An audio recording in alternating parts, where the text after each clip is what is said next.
Bonjour les amis, bonjour tout le monde, bonjour très chers collègues, je pense que vous allez très bien.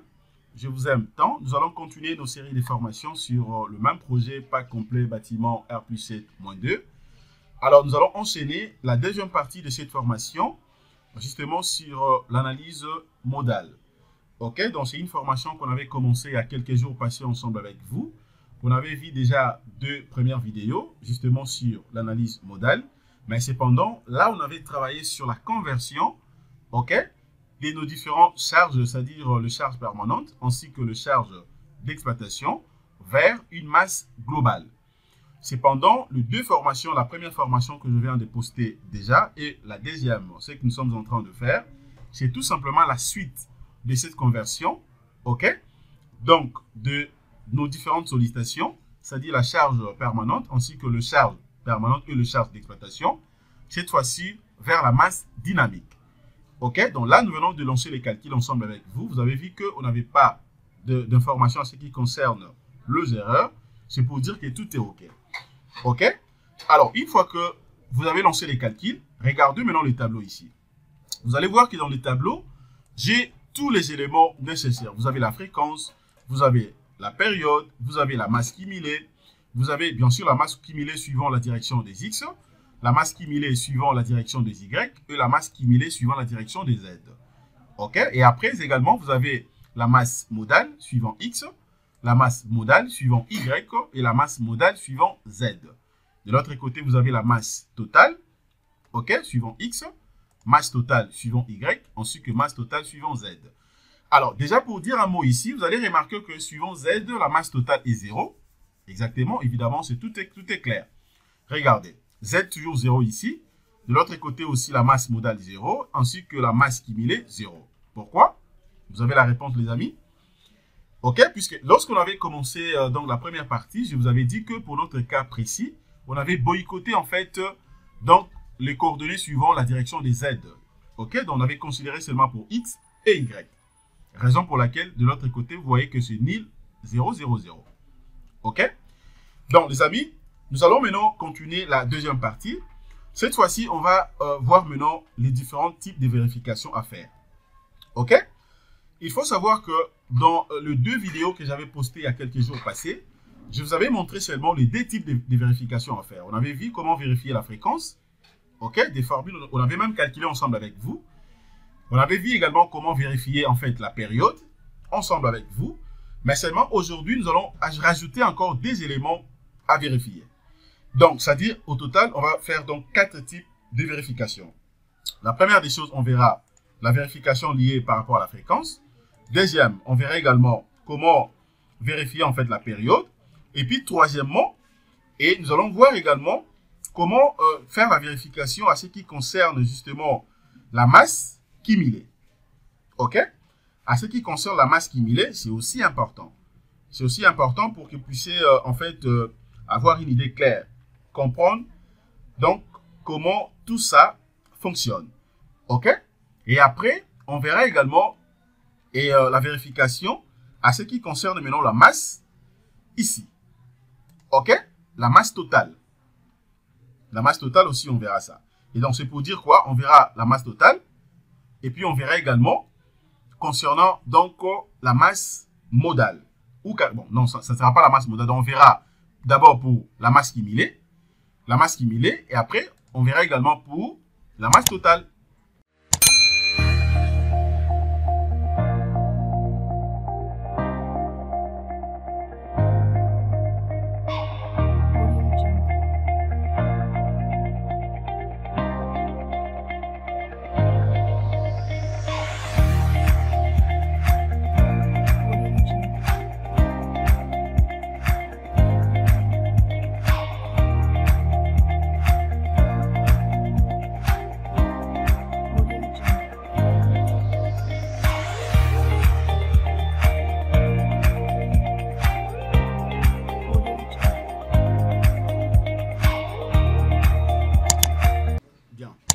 Salut les amis, bonjour tout le monde les amis. Comme je l'ai dit au début de cette formation, alors maintenant on va essayer un peu de vérifier rapidement l'analyse modale que nous venons de faire pour nous dire si tout est OK. Est-ce qu'on n'a pas commis une erreur ou bien il faut retoucher encore une fois de plus la structure? Regardez ce qu'il faut faire. C'est comme je viens de dire tout à l'heure, la première des choses à vérifier, je vais d'abord commencer par la fréquence. OK? Je crois que pour la fréquence ainsi que la période, on avait déjà fait ça il y a quelques jours passés, mais je vais quand même épingler quelques trucs là-dessus. Donc, il y aura au total 4 vérifications à faire. OK? On va essayer un peu de voir avec vous.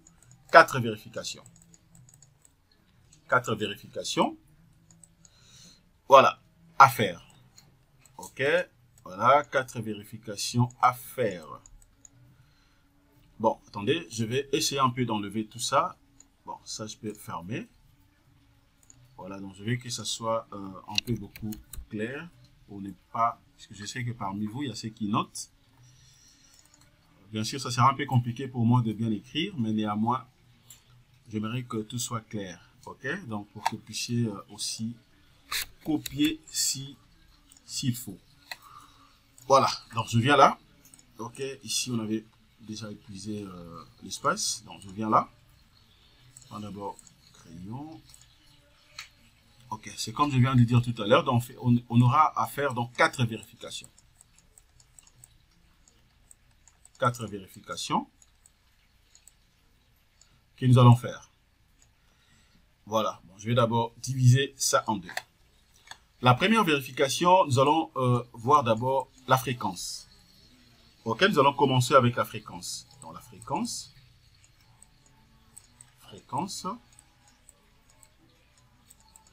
Voilà. Alors, la fois passée, je vous avais dit ceci. Je vous avais dit que pour la fréquence, il faut savoir que, bon, je ne ferai pas rentrer, épingler tout ce qu'on avait vu la fois passée.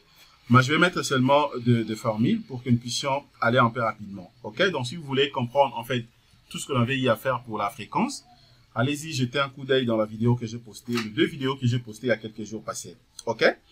Mais seulement, on avait dit que la fréquence, ça dit la fréquence limite, donc F limite. Voilà, pour la fréquence. F limite pour la fréquence est de 5. Voilà, ça c'est pour la fréquence. OK? Donc, si maintenant je vais vérifier directement la condition, on avait dit que la condition pour la fréquence, donc retenez déjà que ça c'est la formule. La fréquence limite ne peut pas dépasser le 5 ici. D'où la condition maintenant, la fréquence calculée, dans le F calculé, qui est bien sûr la fréquence. La fréquence calculée, pour notre cas, doit être supérieure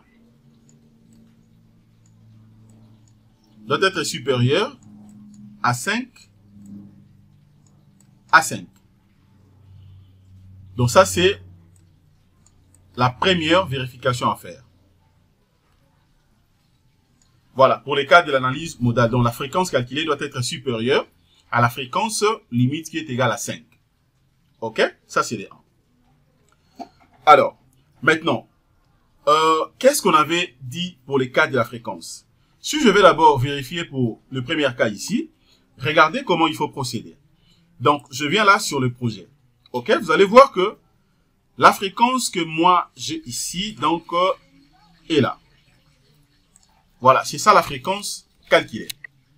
OK? Vous avez la fréquence ici. Voilà, la fréquence calculée est là. Maintenant, seulement, je vois ici très bien que parmi le valeur que j'ai ici, OK? Je me rends compte que la plus grande valeur ici est de 6,86. 6,86. OK? Donc, c'est ça la fréquence max. OK? Tout en regardant bien sûr le nombre des modes. Hein? Donc, je regarde bien le nombre des modes à partir d'ici. OK? Alors, il y avait également un élément que j'allais quand même vous montrer très, très important. Si par contre que vous voulez voir rapidement ce tableau, je peux la visualiser à partir d'ici, tel que vous le voyez.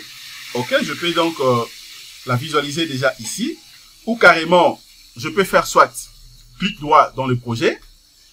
OK, vous allez sur attribut, donc vous prenez directement mode propre. OK, ou bien vous venez à partir d'ici, donc résultat, option avancée, et puis mode propre. Dès que vous cliquez, vous aurez également le même tableau que moi j'ai ici. Ok, donc je vais rentrer rapidement sur notre bouton. J'étais en train de dire que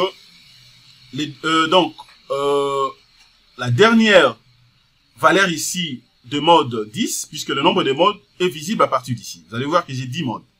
Ok, donc mode 10 ici, la valeur max est de 6,86 Hz. Ok, donc c'est ça la valeur de la fréquence. Que moi je vais noter 6,86. Donc je viens ici. C'est pour dire quoi? La fréquence calculée ici, donc F calculée,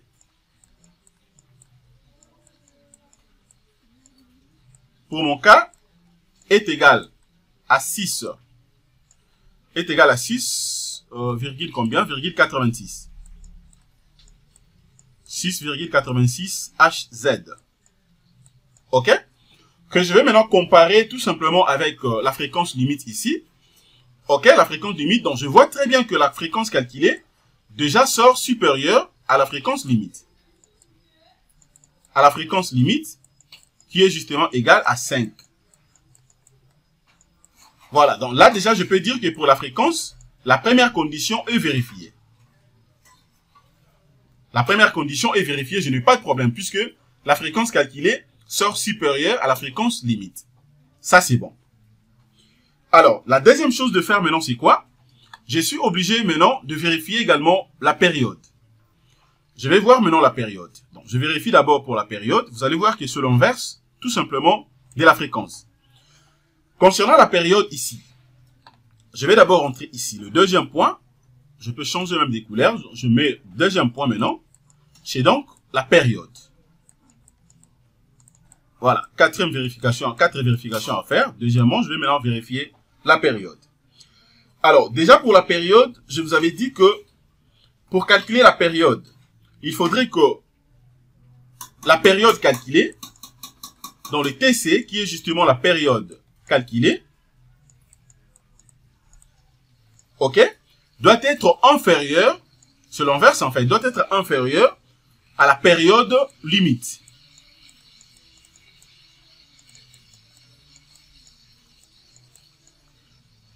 Voilà, donc c'est ça la formule de la période.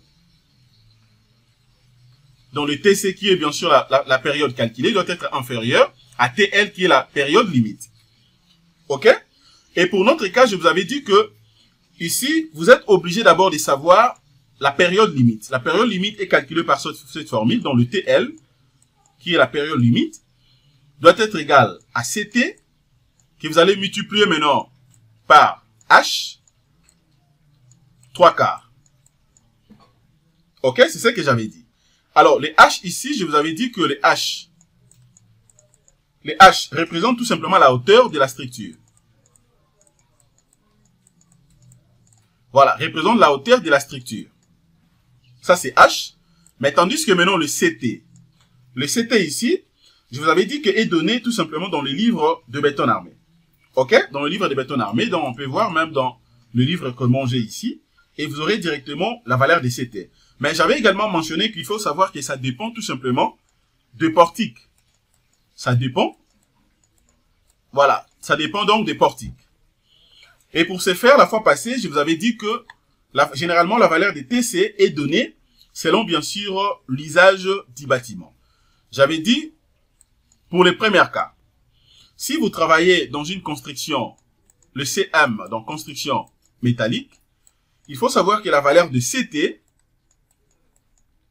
ok, donc, attendez, je vais que ça soit beaucoup plus clair pour permettre à ceux qui écrivent sans problème.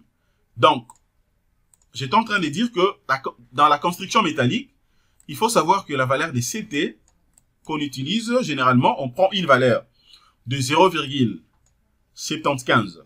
Donc 64, non, qu'est-ce que j'ai dit? On prend une valeur de 0,85. Ok? 0,85. Comme chez nous, on dit donc 85. Voilà, ça c'est dans la construction métallique. Le deuxième cas, vous avez par exemple, lorsque vous travaillez pour les cas justement de béton armé, dans le BM, le béton armé, il faut savoir que vous n'allez pas utiliser le même coefficient que la construction métallique. Ici, c'est donné par cette valeur, dont la valeur sera tout simplement de 0,75. Donc 0,075. OK? Et puis maintenant, dans une structure mixte, ça dit là, vous avez des structures mixtes. Voilà, donc, que je peux mettre comme ça. Mixte. Il faut comprendre que la valeur CT est donnée justement par cette valeur, 0,05. Voilà, donc c'est concernant justement les trois valeurs que vous allez maintenant travailler. Mais déjà, vous allez remarquer très bien pour notre cas, nous sommes en train de travailler sur un bâtiment, une structure complètement en béton armé. Donc, la valeur CT que moi je vais exploiter ici, ça sera le 0,075. OK? Donc, étant donné que dans notre cas, sur les portiques en béton armé, donc on peut directement donc remplacer et puis calculer. OK? Donc, si je vais calculer ici, ça veut dire quoi? J'aurai la période limite dont le TL sera égal à quoi ici? Comme j'avais dit, sera égal à CT. Donc, je peux remplacer CT par sa valeur. Donc, j'aurai tout simplement 0,075. OK? Que je vais multiplier maintenant. Je vais multiplier maintenant par H. H, je suis obligé ici pour voir un peu la structure. Bon, pour ce faire, c'est très très simple aussi. Si je prends ma structure à partir d'ici, est-ce que ça va aller? La structure à partir d'ici. Attendez, je vais chercher comment retrouver directement donc cette hauteur. Je crois qu'on avait déjà calculé ça la fois passée. Je crois que c'était entre 56 comme ça, si je ne me trompe pas. Alors, pour ne pas commettre une erreur, je préfère beaucoup plus qu'on vérifie. Donc, je vais cliquer d'abord sur Vie. Je vais rentrer vraiment sur le projet. Je clique d'abord sur Vie. Voilà, donc. Et puis, je vais voir ce que le logiciel va me donner. Je patiente.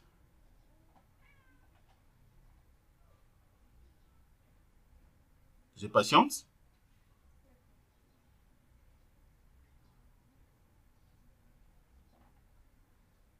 Voilà.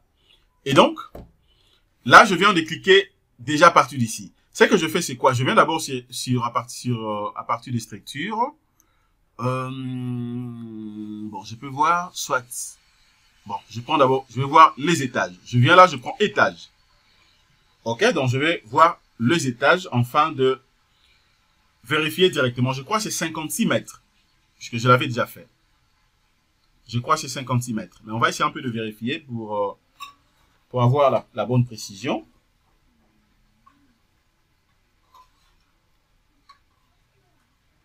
Voilà, donc, je vais patienter. Je vais voir un peu ce que ça va donner. Voilà, donc, le temps que ça tourne, je vais patienter. Ouf, on a dû commettre une erreur. Regardez, je vois ici la hauteur est de 34 mètres. Vous voyez, c'est 34 mètres. 34 mètres, donc étage 8, 34 mètres, c'est bon. Je peux fermer, je vais maintenant rentrer rapidement là où on était. 34 mètres. Donc je viens là, je vais remplacer directement. Ça sera donc, en réalité, j'aurai quoi ici? Donc j'aurai le 34 mètres ici. OK, 34 mètres. Mais seulement, ça sera donc le 3/4 également. Alors, c'est-à-dire quoi? Le TL, la période limite, sera maintenant égal à quoi? Donc, la première des choses, je suis obligé d'abord de trouver d'abord le 3/4 de 34 mètres. Donc, ça veut dire quoi? Le 3/4 de 34 mètres, donc il faut prendre d'abord le 3 divisé par 4. C'est ça, les 3/4. Donc, ça me donne une valeur de 0,75. Donc, chez nous, on dit 0,75. C'est exact. Maintenant, eh ben, je vais le multiplier. Cette valeur 0,75 que je vais multiplier maintenant par 34. Je multiplie par 34, ça me donne une valeur de 25,5. OK? 25,5. Donc, ça veut dire quoi? J'aurai 0,075 que je vais multiplier maintenant par 25. OK? 25,5. OK? Donc, cela revient à dire quoi? Donc, la période limite maintenant sera égale à quoi? Donc, sera égale justement 0,075, 0,075 que je vais multiplier par 25,5. Et je trouve une valeur de 1,9125. OK? 1,9125. Donc, c'est ça, en fait, la période limite que moi, je viens de calculer. Donc, 1,91, donc 1,91, 91 et puis 25. Voilà, ça sera seconde. Ça sera en seconde. OK? Alors, cependant, ici, je peux soit, étant donné que il y a, déjà là, c'est 9, donc je peux l'arrondir exactement, soit à 2. Et donc, cela stipule que la période limite, pour mon cas, maintenant, sera de 2 secondes. Vous voyez, les amis, donc c'est très, très simple. C'est comme ça que vous serez à mesure de calculer, en fait, la période limite de 2 secondes. Voilà, là, c'est bon. Alors, étant donné que la période limite est connue, la formule nous dit que la période calculée doit être inférieure à la période limite. Vérifions maintenant, afin de conclure si ça tient également. Donc, je m'en vais rapidement sur la structure. OK, je cherche maintenant la colonne de la période, donc je suis là. OK? Eh bien, déjà, je vois que ça tient. Je vois que ça tient, puisque regardez bien. Mode 10, vous avez la période égale à 0,15. Mode 9, ça fait 0,15, 0,20, 0,26, 0,30, 0, voilà, ainsi de suite. Et jusqu'à tel point que la plus grande valeur ici, il faut prendre que la plus grande valeur. Même pour la fréquence, ainsi que pour la période. Je vois ici la valeur grande, ici ça fait 1,70. Donc, c'est pour dire quoi? C'est-à-dire quoi ici? En réalité, la période calculée, le TC, donc période calculée, j'ai trouvé une valeur de 1, combien? 1,70. OK, 1,70 secondes. Voilà, c'est secondes, hein? Regardez bien ici, vous allez voir que c'est secondes. 1,70 secondes, qui est justement inférieur à la période limite, qui est égale à 2 secondes. Qui est égale à 2 secondes. Vous voyez, donc c'est pour dire que même aussi, la deuxième condition aussi tient, donc ça passe. Et donc là, je peux déjà dire que waouh, je suis déjà dans le bon. Je vous ai dit que pour cette fois-ci, nous allons faire 4 vérifications. Mais jusque-là, je n'ai aucun problème. La fréquence passe, la période aussi passe. Alors maintenant, la troisième vérification à faire, c'est quoi? Je vais maintenant cette fois-ci vérifier ce qu'on appelle la masse cumulée. Ça d'ailleurs, c'est très très simple à faire. La masse cumulée, comment il faut la vérifier? Je peux changer encore la couleur, donc je prends ça. OK, troisième vérification à faire. Cette fois-ci, je vais vérifier justement la masse. OK? Puisque là, nous avons donc fait la conversion donc en masse justement et sismique. Donc, la masse cumulée que je vais également vérifier.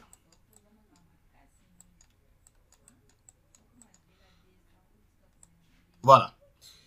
Alors, la masse cumulée, bien sûr, sera en pourcentage. Hein, donc, je signale déjà que ça sera en pourcentage. OK?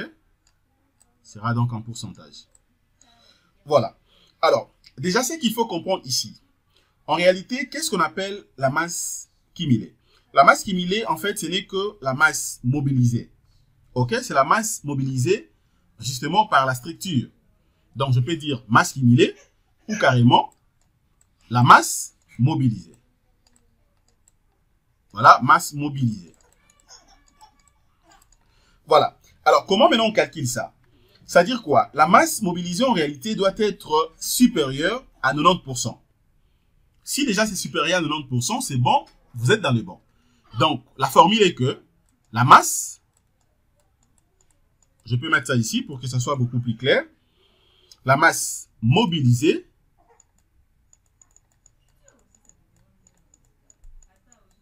voilà, doit être supérieure. Bon, généralement, on dit supérieur ou égal, hein, donc ça peut être supérieur ou égal. OK, donc prenons ça comme ça, supérieur ou égal, justement à 90%. OK? À 90%. Donc, je prends ça supérieur ou égal. Bon, quand c'est supérieur, c'est beaucoup plus mieux. À 90%.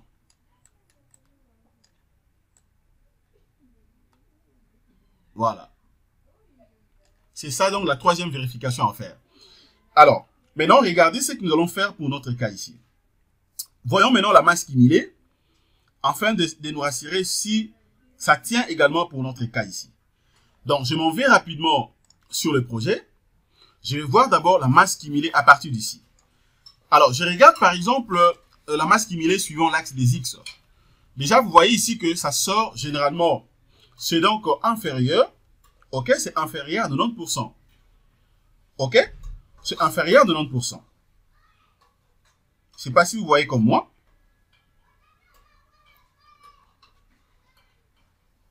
Alors, attendez, je vais rentrer d'abord sur le projet ici. Attendez, je vais voir d'abord un truc.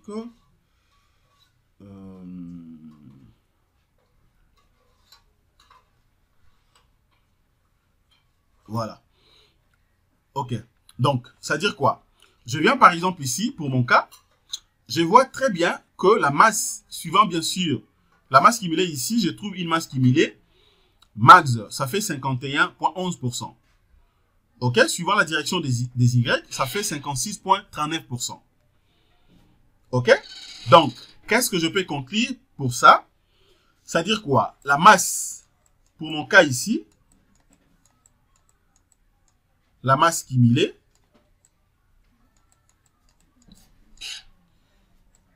voilà, donc je pouvais également voir pour KZ, pour UZ plutôt, entre les deux, le max, suivant la direction des Y, donc je vais prendre même Y. Ok, la masse cumulée IY, j'ai trouvé une valeur de 56,56,39.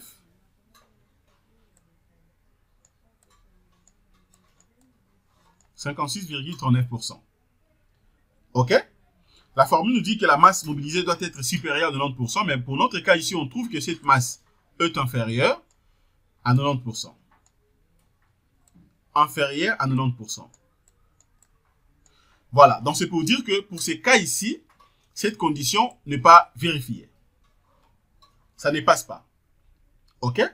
Alors, d'autant plus que cette condition n'a pas passé, eh bien, donc, il y a des histoires à faire ici pour corriger cela.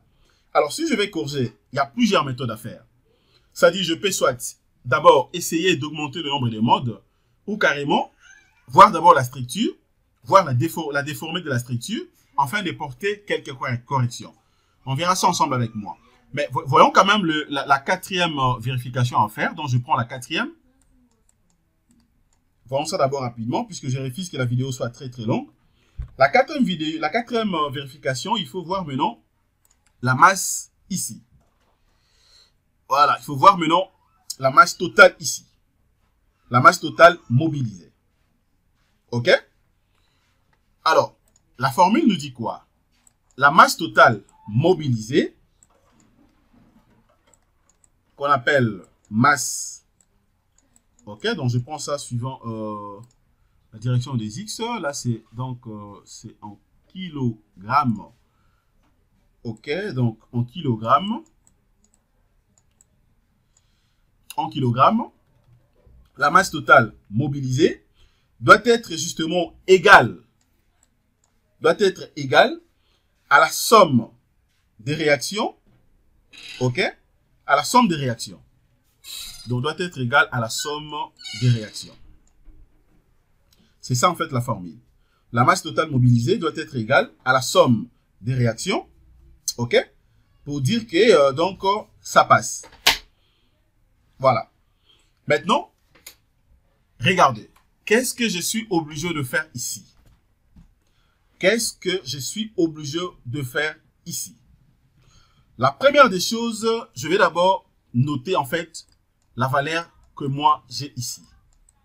La masse mobilisée en kilogrammes que j'ai trouvé ici.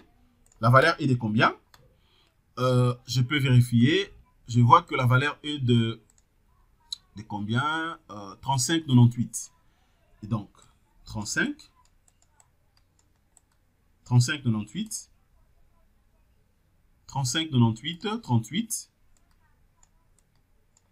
38, 8, voilà, 16. Je crois que j'ai bien noté, hein, 58, 98, 388. 58, non, 50, 35, 98, est-ce que c'est ça? 35, 98, 388. 388,16.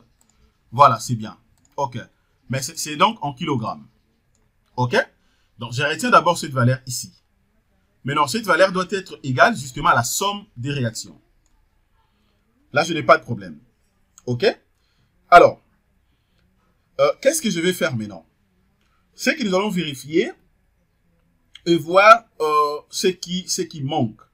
Retenons seulement la valeur que je viens de mettre ici. OK?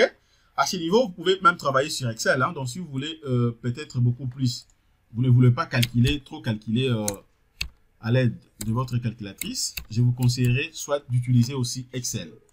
Bon, moi, je pense que je vais essayer un peu d'aller rapidement, puisque je refuse que la vidéo soit très très longue. On peut enchaîner que ici.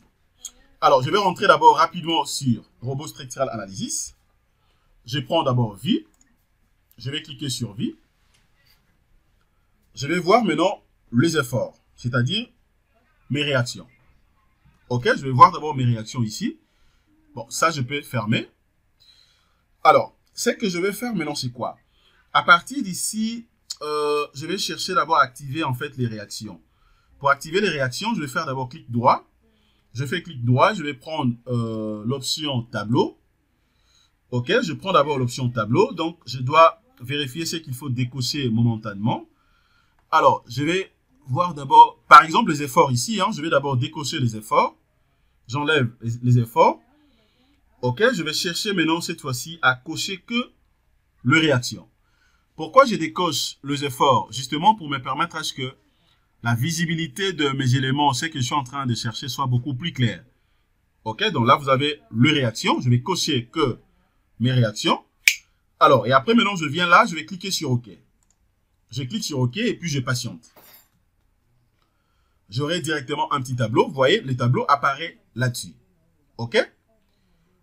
Voilà, il y aura un tableau là-dessus. À partir de ces tableaux, maintenant, donc vous avez les tableaux de toutes les réactions concernant ces projets. Comme je vous avais dit au début, c'est un grand bâtiment. C'est un bâtiment R+7-2. OK? D'où on a tenu compte de plusieurs trucs. Et donc, l'idéal serait de bien faire les choses pour ne pas commettre deux erreurs. Et donc, je vais patienter là. Je vais prendre d'abord réaction. Voilà. Le tableau de réaction apparaît à partir d'ici. Maintenant, qu'est-ce que je vais faire à partir d'ici? À ce niveau, je vais voir d'abord les réactions telles qu'elles définies. Je vais faire maintenant la somme des réactions suivantes, bien sûr. La direction de FZ, bien sûr, ça sera ici en kilonewton. Ah, ici, c'est en kilonewton puisque j'avais travaillé en kilonewton. Mais vous allez comprendre que de l'autre côté, la valeur trouvée justement est donc de la masse totale et en kilogrammes. La conversion, je vais le faire plus tard, il n'y a pas de problème. OK? Maintenant, je viens ici. Voilà, ça sera un peu complexe. Je descends d'abord là. Voilà. Je descends. Voilà, ça sera un peu mélangé là. OK, là vous avez le poids propre, total, ainsi de suite. OK. Donc, je vais prendre suivant la direction de FZ. OK? Suivant la direction de FZ. Alors, ce qu'il faut comprendre également, j'allais dire un truc. Étant donné que je vais faire la somme des réactions suivant FZ, donc, il faut comprendre que dans l'axe des Z que je suis, pourquoi? Parce qu'ici, les réactions se font justement suivant le repère global et non local. OK? Les réactions se font suivant le repère global et non local. Raison pour laquelle j'ai pris le FZ. Vous voyez? Le FZ est pris. Alors, maintenant, je vais faire quoi ici? Je vais rentrer d'abord au débit là. Vous avez ça, ce sont des cas, le coefficient, la pondération qu'on avait faite, K16, K17, ainsi de suite, puisque n'oubliez pas qu'on avait déjà dorénavant fait quelques combinaisons avant de passer dans une zone sismique. Voilà, bon, je vais prendre d'abord ce qui est important pour moi, comme ça les restes je vais voir. Je descends d'abord là, je prends d'abord le poids propre. Ok, je viens d'abord au niveau des poids propres. Il faut vérifier bien, il faut voir, il faut prendre les réactions. Je parle bien des réactions. Regardez par exemple ici, ça ce ne sont pas des réactions définies par rapport à ce que moi je vais avoir. Mais je viens à partir d'ici, vous avez d'abord les poids propres. Ok? Les poids propres. Alors, qu'est-ce que je fais? Je vais voir maintenant la somme des réactions. Et donc, si je vais voir la somme des réactions, vous avez dans la somme des réactions et là. Là, vous avez dans la somme totale. Ça me donne la somme totale, la somme des réactions, la somme des efforts et puis la vérification. OK? Mais tandis que cependant, c'est que moi, je vais voir ici, je vais voir maintenant la somme des réactions. Donc, je suis là. La somme des réactions d'abord. Donc, c'est pour dire quoi? Non, je suis d'abord ici, je vais commencer avec le PP, donc le poids propre d'abord. La somme des réactions. Je vais rentrer ici. Alors, concernant la somme des réactions, le premier point ici, je prends d'abord pour les poids propres.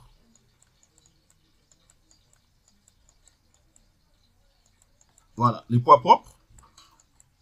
La somme des réactions des poids propres est de combien ici? La somme des réactions des poids propres, bon, si on travaille sur Excel, j'allais seulement copier, et puis je copie et puis je colle de l'autre côté. Bon, on peut quand même écrire ça, il n'y a pas de problème. 28 737. 28 737. 28 737, virgule combien? 28 737,47. 47. L'unité, comme j'avais dit, c'est les kilonewtons. C'est suivant l'axe des Z.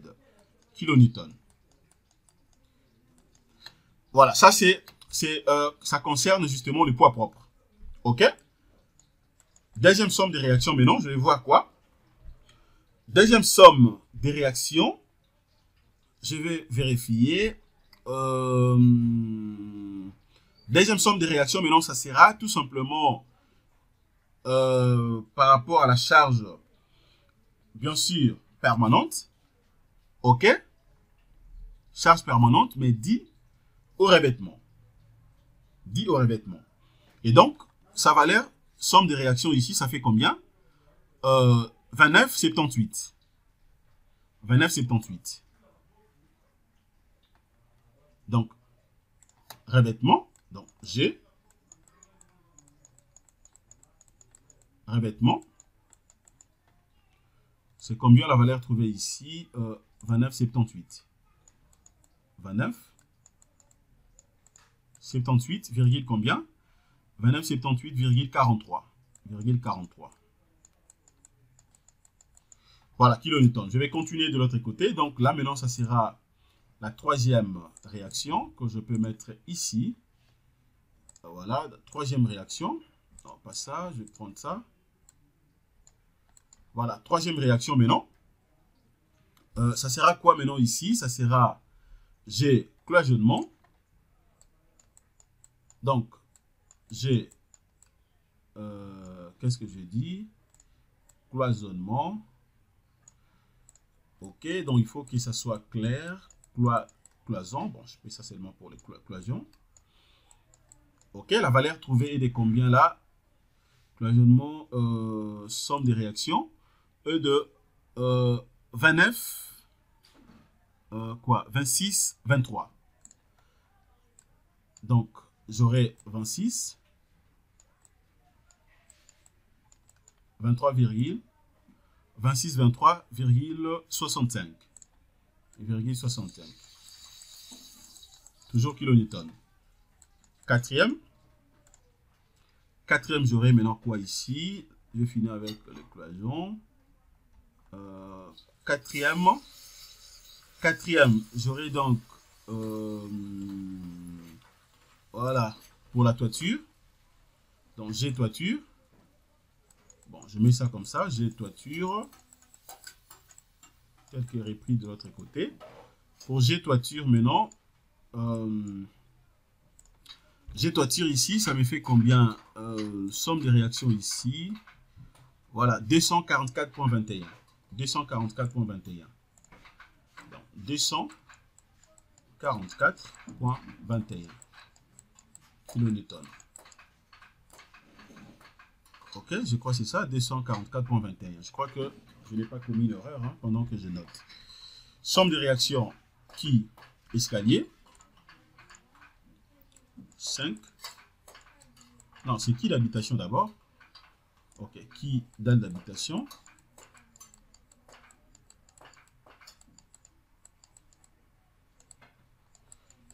Voilà, date d'habitation. Là, j'ai trouvé une valeur de combien? Somme des réactions 43,16. 43,16. 43,16,59 kilonewtons. Et puis 6 qui escalier. 6 qui escalier. Qui escalier me donne combien? Une valeur de combien? Qui escalier ici? Somme des réactions toujours. Qui escalier, j'ai une valeur de 147,14. Donc 147,14.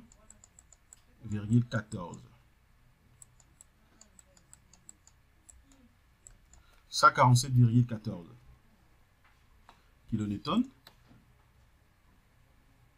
Qui escalier, ok, c'est bon. Voilà. Et puis je pense que c'est tout, hein, c'est tout. Je peux, attendez, je peux vérifier. Je peux vérifier, somme de réactions. Là, il n'y en a pas, donc voilà. Non, non, je dois prendre aussi pour l'ascenseur, puisqu'on avait tenu compte de ça. Ok, regardez, il y a la valeur des sommes de réactions. Donc, il faut voir à partir d'ici. Escalier, c'est bon. Là, il n'y en a pas. De l'autre côté, somme de réactions, c'est combien? Somme de réactions, c'est combien ici? Voilà. Ça également, je vais prendre. Somme de réactions. Voilà. Je prends maintenant les qui ici. Vertical. 7.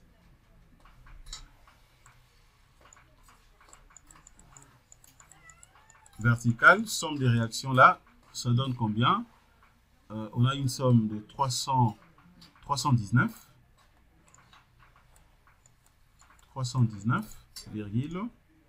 319,97 kilonewtons.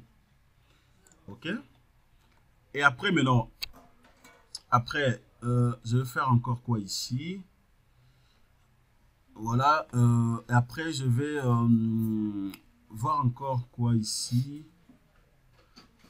Voilà. Donc déjà jusque là, j'ai pris quelques sommes de réactions, mais ce n'est pas encore fini.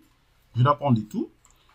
Donc voilà les amis, donc je pense qu'on va continuer, on verra également peut-être la troisième partie afin de terminer cette étape, puisque la vidéo est déjà très très longue, je refuse de continuer comme ça, sinon alors la vidéo sera également encore très très longue. Donc voilà, merci les amis de votre disponibilité, nous allons continuer tout à l'heure nos séries de formations. Abonnez-vous massivement sur Jinkuna Tutoriel, qui est votre chaîne de référence pour tous vos problèmes liés dans le domaine du génie civil. Contactez-moi pour vos consultances. Contactez-moi également pour vous former. Si vous avez besoin d'une tierce formation, je suis hyper disponible. Excellente journée. Au revoir.